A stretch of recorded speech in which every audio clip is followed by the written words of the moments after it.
So hey guys, welcome back to the channel of Ayurveda Marathi. आज आपण आपलं थर्ड एपिसोड घेणार आहोत ऑफ IMP LAQ सिरीज.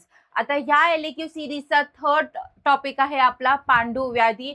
आपण ऑलरेडी PYQ आता बघितलेले आहेत. PYQ मध्ये मॅक्झिमम वेळा रिपीट झालेले क्वेश्चन पांडू पैकी पण असतो. आता पांडू हा नॉर्मली LAQ लाच येतो, SAQ ला सहसा येत नाही. पांडू मध्ये आपल्याला मृदभक्षणजन्य पांडू जे आहे ते पण थोडं डिटेल मध्ये बघावं लागू शकतं, कारण जर आला तर SAQ ला फक्त मृदभक्षणजन्य पांडूच येतो, तसं पांडू मध्ये SAQ येत नाही इंडिव्हिज्युअली. LAQ चा टॉपिक आहे हा. ओके, सो आपण त्या हिशोबाने ज्याला प्रिपेअर करणार आहोत. ऑल्सो LAQ मस्ट आहे, सगळ्यांनी खूप लक्ष देऊन करायचं आहे, because every alternate year almost Pandu LAQ ला आलेलाच आहे. ठीक आहे, सो लेट्स स्टार्ट.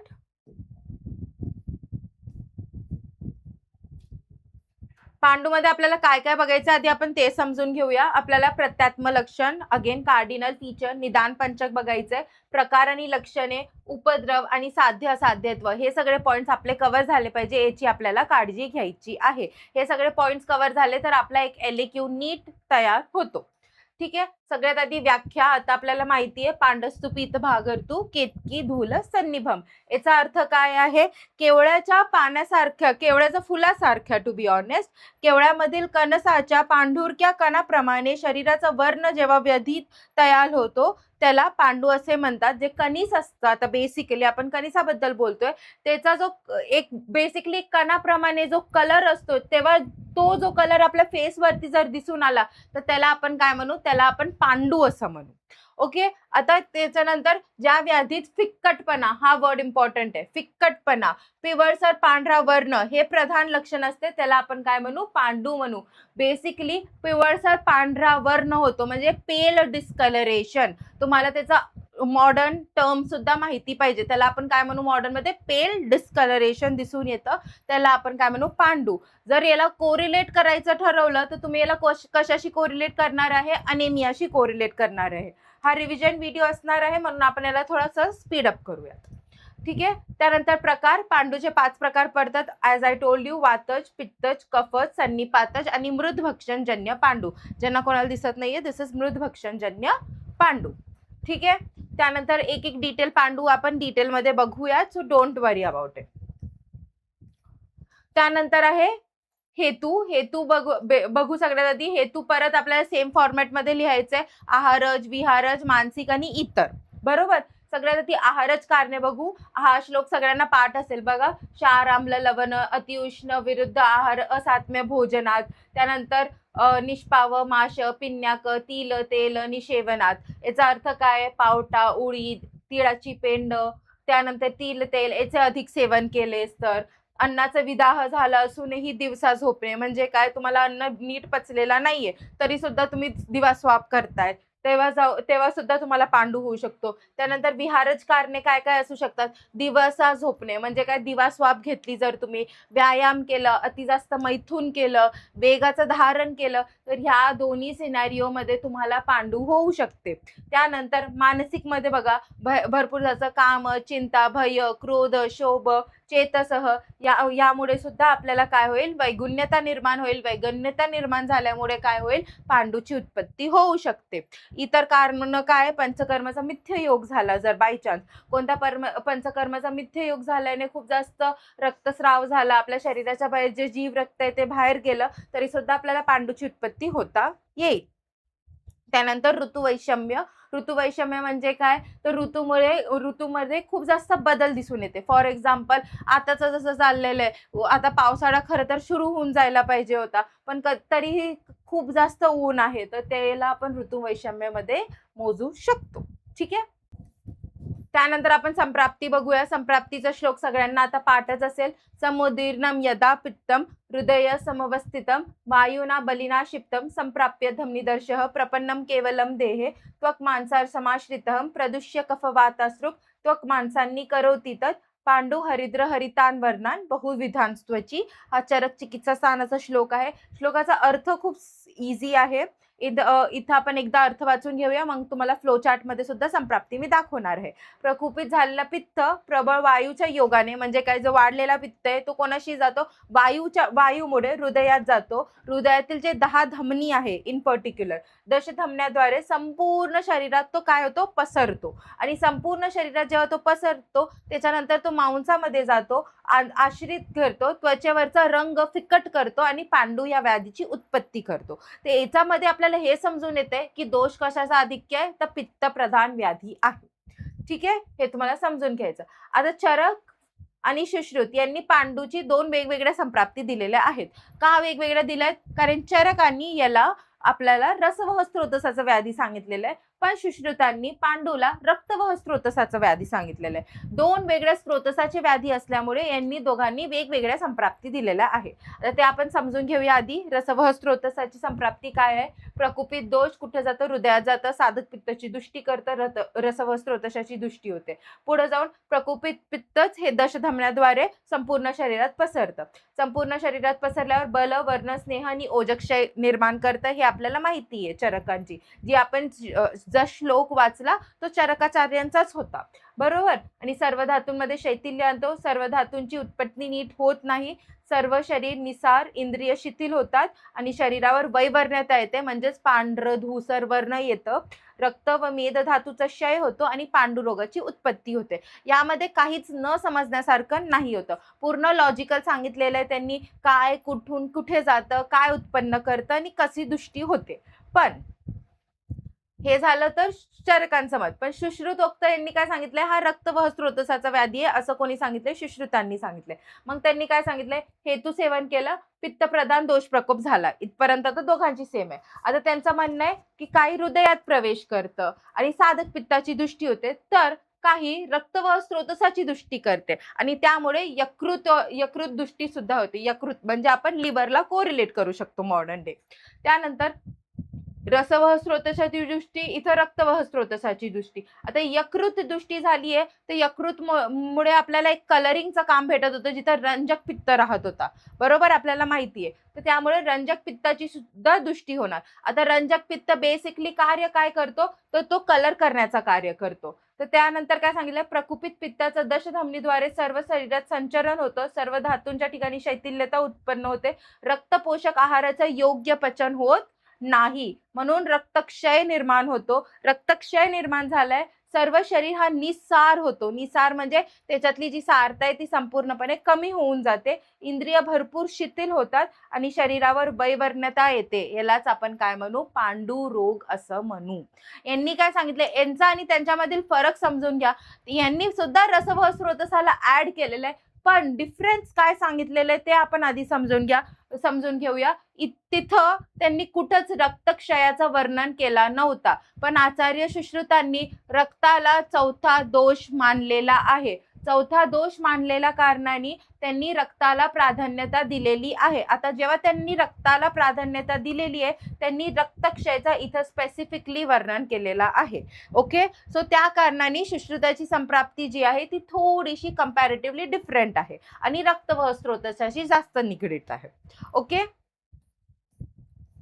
नेक्स्ट आपण बघूया पूर्वरूप. आता संप्राप्ती लिहिताना तुम्हाला ज्यांची पटेल तुम्ही त्यांची लिहा, काही आपत्ती नाहीये. चरकांची, ज्यांनी चरकाचे श्लोक पाठ केला असेल त्यांना माझी पर्सनल रिक्वेस्ट असेल की त्यांनी फक्त चरकांची संप्राप्ती लिहायची आहे आणि वाटल्यास मग तुम्ही खाली मेन्शन करू शकता की सुश्रुतांनी याला रक्तवह स्त्रोतसाचा व्याधी सांगितलेला आहे बाबा, ठीक आहे, म्हणून त्यांनी त्यामध्ये रक्तक्षय वर्णन केलेला आहे. एवढं जरी सांगितलं तरी सफिशियंट होईल. त्यानंतर पूर्वरूप समजून घेऊया आधी आपण. पूर्वरूप मध्ये काय, त्वक स्फोटन, स्टीवन, गात्रसाद, मृदभक्षण, प्रेक्षण कूटशूत, प्रेक्षण कोटशूथ. त्यानंतर मीनमूत्र पीतत्वम तथा अविपाको भविष्यतस्य पुरः सरानी. हा त्याचा श्लोक आहे. आता याच्यामध्ये काय सांगितलं, सगळ्यात आधी त्वक स्फुटन, त्वक स्फोट होतो म्हणजे त्वचा ही फाटते. त्यानंतर स्टीवन, भरपूर जास्त थुंकी येते. त्यानंतर गात्रसाद म्हणजे काय, अंगसाद होते, बॉडी पूर्ण गळून पडते. त्यानंतर गात्रसाद, मृदभक्षण आणि प्रेक्षण कोटशूत. मृदभक्षण म्हणजे माती खाण्याची इच्छा उत्पन्न होते आणि प्रेक्षण कोटशूतचा अर्थ काय, तर डोळ्यामध्ये सूज येते. जे रेट्रोबल्बर असतं ना, असे डोळे बेसिकली बाहेर येतात, त्याला आपण म्हणू डोळ्यामध्ये सूज येणे, डोळ्यांभोवती सूज येणे. ठीक आहे, त्याला आपण म्हणू प्रेक्षण कूट शोथः. त्यानंतर पुढे बघा, विन मूत्र पीतत्व म्हणजे काय, जे युरिन आहे, जी पॉटी आहे, त्याला पीतत्व प्राप्त होते, पीतत्व. त्यानंतर तथा अविपाको, अविपाकोचा अर्थ काय, पचन होत नाही, अविपाक होते, इनडायजेशन होते. भविष्यातस्य पुरसाराने, याचा अर्थ काय की पुढे जाऊन तुम्हाला पांडू उत्पत्ती होणार आहे. हे सगळे त्याची सिम्पटम्स आहे, पूर्वरूप आहे. त्यानंतर आता आपण जनरल सिम्पटम्स बघूया की सर्व शारीरिक आणि काय काय दिसून येते. तर शारीरिक लक्षणे बघा, शरीर हा कृश होतो, एकदम दौर्बल्यता येते म्हणजेच अशक्तपणा येते, अग्निमांद्य होते, भूक एकदम मंदावते, अन्नद्वेष होते, त्वचेवरील लोम जे असतात, लोम म्हणजे केस जे असतात ते काय होतात, नष्ट होतात, पूर्णपणे नष्ट होतात. शरीराची कांती कमी होते, कांती म्हणजे काय, लश्चर, फेसवरती बॉडीवरती काही ना काही पर्टिक्युलर लश्चर असतो, तो लश्चर तिथं काय होतो, हानी होते, ते पूर्ण खराब होऊन जाते, कमी होते. आणि अक्षी कूठ शोथ निर्माण होतो, म्हणजेच काय, तर डोळ्यांभोवती शोथ उत्पन्न होतात. त्यानंतर वेदना व थकवा बघा, सर्वांग दुखते म्हणजे काय, पूर्ण बॉडीमध्ये आपल्याला पेन्स फील होतात, अंग दुखते, हात पायात चुरल्याप्रमाणे वेदना होते, म्हणजे काय, कोणी तुम्हाला खूप जोरात असं दाबतं असे वेदना होतात. पायाच्या पोठऱ्या दुखते, पायाच्या पोठऱ्या म्हणजे आपले जे पायाचे हे असतात, काफ मसल्स असतात, तिथं खूप जास्त वेदना होत असतात. त्यानंतर कटी, उरू, पाय गळून गेल्याप्रमाणे वाटते व उंच जागी चढताना लवकर थकून जातो, म्हणजे काय, एक हाईटवर चढताना व्यक्ती लवकर थकून जातो, त्याला खूप जास्त लेग पेन्स वगैरे वाढून जातात. त्यानंतर अल्प आयसनाचे थकून जाणे, म्हणजे काही थोडंसं कार्य केलं की लगेच थकवायला, मी थोडीशी चालले, नाही मैं नहीं कर सकती, हा ही वाली जेव्हा फिलिंग येते ना, त्याला म्हणू आपण की बाबा हा बाबा कदाचित तुला पांडू असू शकतो, तुझ्यामध्ये रक्तक्षय झालेला आहे. ठीक आहे. त्यानंतर सामान्य लक्षणेमध्ये आता आपण संस्थात्मक लक्षणे म्हणजेच काय, सिस्टमिक सिम्पटम्स बघूया आणि मानसिक काय काय लक्षणे येतात. आता संस्थात्मक मध्ये बघा, कानामध्ये विविध प्रकारचे आवाज येणे, एक कर्णश्वेड होतो, बेसिकली गुन असा आवाज चालू असतो कंटिन्यू कानामध्ये. आणि त्यानंतर चक्कर येऊ शकते तुम्हाला, श्वास लागू शकतो, खूप जास्त दीर्घ श्वास लागतो. त्यानंतर ज्वर होते, उदरगौरवता येते, अन्नाला चव नाही लागत. त्यानंतर अतिष्ठीवन म्हणजे खूप जास्त थुंका सुद्धा येऊ शकते तुम्हाला. हे सगळे सिम्पटम्स तुम्हाला दिसून येतात. त्यानंतर मानसिक व वर्तन विषयक म्हणजे काय, मानसिक काय काय असू शकतो तुम्हाला, तर उगीच क्रोध येणे म्हणजे काय, ऑफकोर्स तुम्हाला बेसिकली खूप चिडचिडा पण फील होणार. त्यानंतर अधिक निद्रा येणे, फार बोलू नये वाटणे. आता सिंपलची गोष्ट आहे, तुम्ही ऐकलं असेल ना, रसक्षय झाल्यानं शब्द अहिष्णुता होते. याचा अर्थ काय, कोणाचं ऐकावंही वाटत नाही, कोणाला काही बोलावंही वाटत नाही आपल्याला. ठीक आहे. त्यानंतर थंड पदार्थ, हवामान नकोसे वाटते, असं काही पण थंडी गोष्ट आपल्याला नाहीसं वाटते. ठीक आहे. हे झाले त्याचे काय, सिस्टमॅटिक लक्षणं आपण जे होते ते सगळे बघितले. आता आपण वातज, पित्तज आणि कफज पांडूला साईड बाय साईड हे स्टडी करून टाकूया. ठीक आहे. सगळ्यात आधी आपण स्टार्ट करूया की कलर ऑफ दी स्किन कसं होते वातज, पित्तज आणि कफज पांडूच्या केसमध्ये. वातज पांडूमध्ये सर्वांगाला श्यावता येते, ऑफकोर्स वात आहे तर श्याववर्ण, कृष्णवर्ण आणि अरुण वर्ण येणार आहे. पित्त आहे तर पिवळसर हिरवा वर्ण येणार आहे. कफ आहे तर श्वेतवर्ण येणार आहे. करेक्ट, हे तर आपल्याला माहिती, हे बेसिक्स आहे आतापर्यंत, हे म्हणजे एकदम पक्की झालेलं आहे.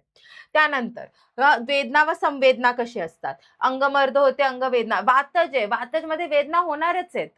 अंगमर्द, अंगवेदना, तोद, कंप, पार्श्वशूल, शिरशूल हे सिम्पटम्स आपल्याला दिसून येतात.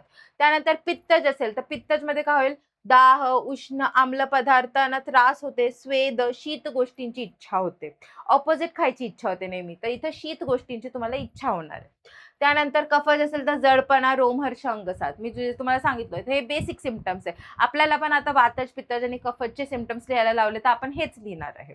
ठीक आहे. त्यानंतर पचन संस्था, मग मल कसं होणार आहे, तर वातजच्या केसमध्ये पुरुषाला शुष्कता येणार आहे, ऑफकोर्स वात आहे तिथं वृक्षता आलेली म्हणून पुरुषाला शुष्कता आलेली आहे, मलाच्या गाठी होतात, तोंडाला चव नसते आणि अनाहची उत्पत्ती होते. तसंच जर आपण इथं बघितलं पित्तज मध्ये तर कटुकास्यता, इथं तुम्ही कषाय अस्यता पण लिहू शकता. ठीक आहे. पुरी शुष्कता आणि कषाय अस्यता, इथं कटुकास्यता, इथं मधुरास्यता तुम्ही लिहू शकता. ठीक आहे. कटुकास्यता म्हणजे काय, तोंडाला कटू अशी चव असते. मधुरास्यता म्हणजे तोंडाला मधुर चव असते. आणि कषाय अस्यताचा अर्थ काय, तोंडाला कषाय रसात्मक चव असते. ठीक आहे. तर कटुकास्यता असते, आंबट ढेकर येणे. त्यानंतर अन्नाचा विदाह, जळजळ होणे, बॉडीमध्ये कंटिन्यू दाह, जळजळणे फील होत असते. आणि पुरुषाला भृशम दुर्गंध असते. इथं काय होतं, पुरुषाला शुष्कता आली होती, इथं भृशम दुर्गंधी होतं. इथं मळमळ होणे, उलटी होणे, अरुची, कटू, वृक्ष, उष्ण पदार्थ खाण्याची इच्छा, ऑफकोर्स ऑपोजिटच खाण्याची इच्छा होते. म्हणून इथं कटू, वृक्ष, उष्ण पदार्थ खाण्याची इच्छा होत आहे. आणि परत तोंडाला गुळचट चव असते. गुळचट म्हणजे बेसिकली तुम्ही मधुर लिहिलं तरी चालेल. ठीक आहे. इतर लक्षणे बघून घेऊया आधी आपण. इतर लक्षणेमध्ये काय, इथं शोथ असते आणि बलक्षय झालेला असतो वातजमध्ये. पित्तजमध्ये ज्वर, तृष्णा, मूर्छा, पिपासा आपले फिक्स लक्षणे आहेत, बरोबर. आणि कफजमध्ये तंद्रा, मूर्छा, भ्रम, कास, श्वास, आलस्य, वाकग्रह, स्वरग्रह, मूत्र, नेत्र, पुरुषला पांढुर वर्ण, शोथ वगैरे कॉमन सिम्पटम आहे. हेच आपल्याला इथं बघायचे. तर हे झाले काय आपले वातज, पित्तज आणि कफचे सिम्पटम्स. कशाशी रिलेटेड बघितलं आपण, पहिले वर्ण आणि त्वचाशी संबंधित बघितलं, त्यानंतर वेदनाशी संबंधित बघितलं, त्यानंतर पचन संस्था म्हणजे जीआय ट्रॅकशी संबंध बघितलं, त्यानंतर इतर लक्षणे म्हणजे अदर काही सिम्पटम्स असतील तर बघितलं. ओके. त्यानंतर आहे सान्निपातिक पांडू. आता सान्निपातिक पांडू आपण समजून घेऊया. सान्निपातिक पांडू हा कॉम्बिनेशन असणार आहे तिन्ही पांडूचा, वातज, पित्तज प्लस कफज पांडूचा कॉम्बिनेशन असणार आहे हा.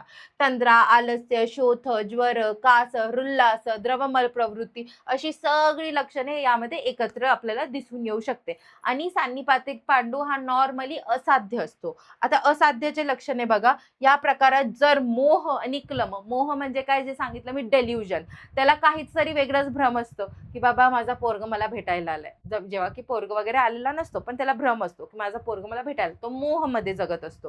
क्लम म्हणजे खूप जास्त चक्कर वगैरे येत असेल पर्टिक्युलरली, लक्षणे उत्पन्न झाली असेल तर समजायचं की व्यक्ती कुठे गेलेला आहे, असाध्यताकडे गेलेला आहे आणि आपण त्याला फर्दर ट्रीटमेंट देऊ शकत नाही, किंवा जरी ट्रीटमेंट दिली तर ती काही कामाची ठरणार नाही. हे आपण इथं मेन्शन करायचं आहे.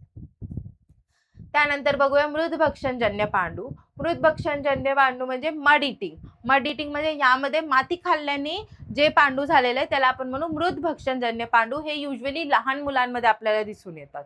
ठीक आहे. तर मातीचे जे रस असते ते 3 रसाचे असतात, एक तुरट माती, एक खारट माती, एक मधुर माती. ठीक आहे. हे तिन्ही रस मातीमध्ये प्रेझेंट असतात युजली. ठीक आहे. तुरट मातीने वाताचा प्रकोप होतो, खारटनी पित्ताचा आणि मधुर मातीनी ऑफकोर्स कफाचा प्रकोप होणार आहे. आता म्हणून हे जे मृदभक्षणजन्य पांडू आहे कसा आहे, त्रिदोषज आहे.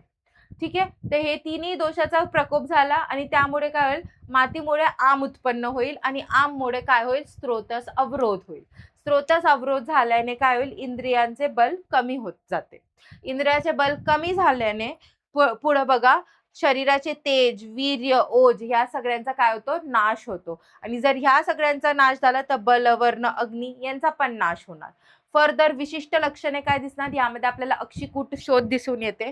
त्यानंतर पाय, नाभी, शिश्न यावर शोध येते. पाय, नाभी, शिश्न म्हणजे लोअर लिम्ब वरती, एंटायर लोअर लिम्ब वरती, शिश्नचा अर्थ पिनिस होते. या सगळ्या एरियावरती आपल्याला काय होते, स्वेलिंग, शोथ आलेली दिसून येते. त्यानंतर मलप्रवृत्ती सकफ असू शकते, सरक्त असू शकतात, द्रव किंवा कृमीयुक्त होऊ शकते. हे सगळे सिम्पटम्स आपल्याला इथं दिसून येतात. तर तुम्ही इथं समजू शकता मृदभक्षणजन्य पांडू हे कशामुळे झालेले आहेत, त्याचे सिम्पटम्स काय आहेत, कशाशी संबंधित काय, हे सगळं तुम्हाला लिहायला आलंच पाहिजे. बिकॉज मृदभक्षणजन्य पांडू सुद्धा तुम्हाला डिटेलमध्ये स्टडी करायचा आहे. ओके.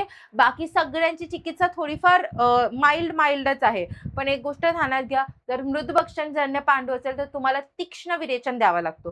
तीक्ष्ण विरेचन म्हणजे एवढं स्ट्रॉंग विरेचन की जी शरीरात खाल्लेली माती आहे, जी पचलेली नाहीये, ज्याच्यामुळे आमाची उत्पत्ती झालेली, ती शरीराची माती बाहेर पडली पाहिजे. म्हणून याची चिकित्सा तीक्ष्ण विरेचन आहे, हे तुम्ही ध्यानात ठेवायचं.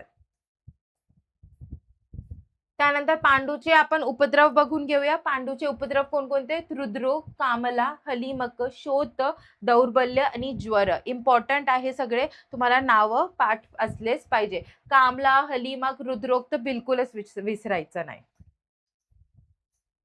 त्यानंतर आपण साध्य असाध्यत्वकडे वळूया. सगळ्यात आधी तर क्रोनिसिटी बघा, पांडुरोग होऊन फार दिवस होणे. जर झाले पांडुरोग होऊन खूपच जास्त दिवस झाले असेल तर हे असाध्यताकडे झालं गेलं. त्यानंतर विशिष्ट शोथ असेल, जसं सर्वांगावरती शोथ असेल तर समजून जायचं की हा असाध्यताकडे गेलेला आहे. किंवा मग अथवा या उलट लक्षणे असेल, गुद, शिश्न, वृषणावर शोथ असेल तरी समजायचं की बाबा काम हो गया है. आणि गंभीर अवस्था ज्वर असेल, मूर्छा असेल, अतिसार, सकफ मलप्रवृत्ती, छर्दी, तृष्णा हे सगळे सिम्पटम्स एकत्र आले असेल तरी सुद्धा समजायचं की हा रोग कुठं गेलेला आहे, असाध्यताकडे गेलेला आहे. तर या लेक्चरमध्ये बेसिकली ही सगळी लक्षणे दिसल्यास आपल्याला काय समजायचं आहे की हे असाध्यताकडे गेलेलं आहे. सो बेसिकली आपण ह्या लेक्चरमध्ये पूर्ण पांडू व्याधी कव्हर केलेला आहे. एकदा क्विकली रिवाइज करायचं. आपण काय काय बघितलं? सगळ्यात आधी व्याख्या बघितली, त्यानंतर त्याचे प्रकार बघितले, त्यानंतर त्याची हेतू बघितले. हेतूमध्ये फॉर्मॅट आहारज, विहारज, मानसिक हेतू, इतर हेतू. त्यानंतर आपण त्याचे काय बघितले तर पूर्वरूप बघितले, मग संप्राप्ती बघितली, त्यानंतर रूप बघितले, त्यानंतर प्रकारानुसार रूप बघितलेले. प्रत्येक प्रकारानुसार त्याची काय काय वैशिष्ट्य आहे, त्याचे सिम्पटम्स कसे असतात, काय काय हॅम्पर होते हे बघितले आपण. मृदभक्षणजन्य पांडू इन डिटेल बघितलं, उपद्रव बघितलं आणि साध्यत्व बघितलं. हे सगळे पॉईंट जर तुम्ही कव्हर केले तर तुमचा एक LAQ नीट तयार होत आहे आणि हे सगळे पॉईंट्स खूप जास्त महत्त्वाचे आहे. मला वन शॉटमध्ये कव्हर करायचं होतं, त्या कारणाने हा व्हिडिओ शॉर्ट असेल. बट तुम्हाला डिटेल व्हिडिओसाठी तुम्ही अभ्यास करा प्लीज, कारण की आता टाइम खूप कमी राहिलेला आहे. Okay, and all the very best for exams. Have a nice day. Thank you.